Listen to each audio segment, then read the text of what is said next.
Hi, my name is Tiffany Harris. At the time, my experience relates back to 2005 during the time of Katrina.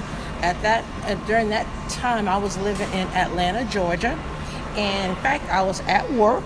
I was a health inspector. I was performing inspections. And the TV was on in one of the restaurants. And they were recording the levee breaking and the city becoming inundated with water and just everything, just a catastrophe that was occurring in my hometown. And of course, immediately my thoughts went to my family and friends. I tried to call them. We have a family plan. I tried to call them on the phone. I tried texting.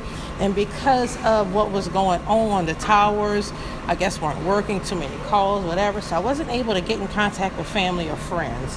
And that really, really made me nervous, really had my heart fearful for them and their welfare.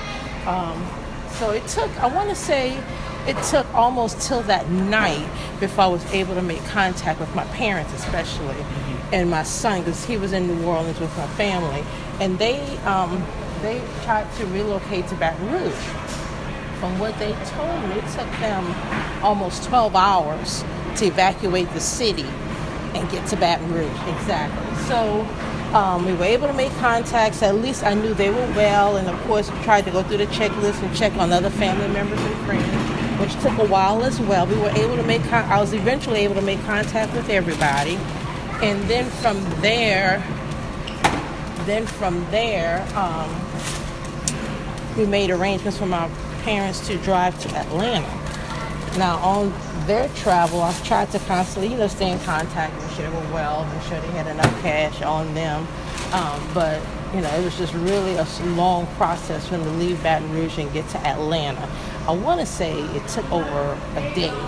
And when they finally made it to me, I was, like I said, I had an apartment. We decided that they would stay for a while.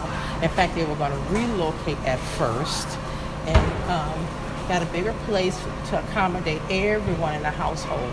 But by that, I want to say after a year with the Road Home program, Louisiana began to try to get people to move back home. They started giving all sort of incentives and everything to get people to move back and help revitalize the city. And my dad, being a true New Orleans person, true Saints fan, all the way down to the bone, decided he would live in a trailer because they set up trailers for everyone until they can build up the neighborhoods and everything.